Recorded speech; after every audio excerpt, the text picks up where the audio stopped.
Mtazamaji wa Mnyasa Media, karibu sana kwenye channel yako ipendwa ya Mnyasa Media. Nikombe wewe ambaye bado hujajiunga nasi, nikombe sana uweze kujiunga nasi kwa kubonyeza neno subscribe. Bwana, mchezo wa ligi kuu ya NBC Premier League unaendelea hivi sasa katika uwanja wa Manispaa ya Kinondoni, uwanja wa KMC. Tayari mnyama Simba yuko mbele kwa magoli 2-0 dhidi ya Dodoma Jiji. Mchezo ambao ni wa ushindani kweli kweli.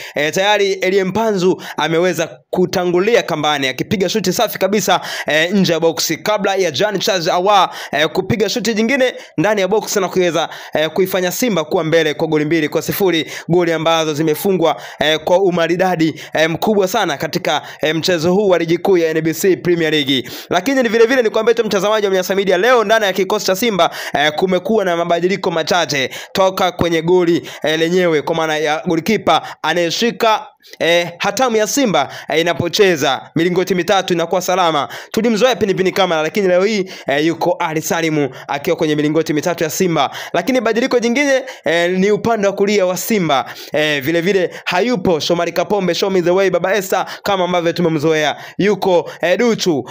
Ndivyo mabadiliko matatu ambayo Simba imeweza kuyafanya. Lakini vile vile kuna Kibu Denis Prosper yuko ndani ya uwanja, Yusuf Kagoma kama kawaida yake yuko ndani ya uwanja. Simba wanaendeleza mashambulizi, utafikiri kwanza hawajaweza kupata goli hata moja, utafikiri wao wenyewe ndio wamefungwa. Ndivyo Simba wanavyocheza katika mchezo huu dhidi ya Dodoma Jiji. Sasa sijajua hiyo ni hasira ya dabi ama ni hasira ya nini, maana wanacheza na Dodoma Jiji, utafikiri wao ndio wamefungwa hizo goli mbili. Wanacheza kwa kushambulia kweli kweli katika mchezo huu wa ligi kuu ya NBC Premier League, katika mchezo ambao unaendelea hivi sasa katika uwanja wa KMC. Mtazamaji wa Mnyasa Media, hebu tuambie wewe unafikiri nani leo anachukua alama zote tatu katika mchezo huu muhimu kabisa kati ya Dodoma Jiji ama Simba?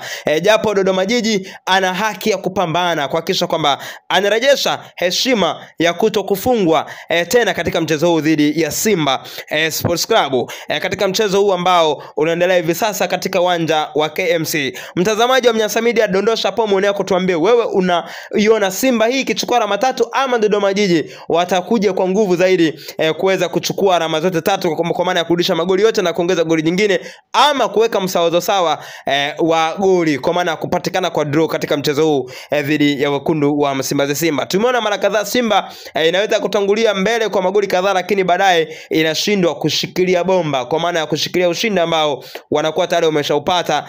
Tumeona hilo dhidi ya Coastal Union, Simba aliongoza magoli lakini ikaja kurudishiwa magoli yote na kutoka katika mchezo huo kwa suluhu ya kupatikana, kwa maana ya kuchukua alama zote tatu dhidi ya Coastal Union. Sasa sijui leo Simba itaweza kupambana kupata ushindi mbele ya Dodoma Jiji. Ni swala la muda, ni swala la kusubiri. Mtazamaji wa Mnyasa Media, wewe cha kufanya ni kudondosha pomoni yako, na wewe ambaye bado hujajiunga nasi basi uweze kujiunga nasi kwa kubonyeza neno subscribe ili uweze kupata taarifa zote kupitia channel yako ipendwa ya Mnyasa Media.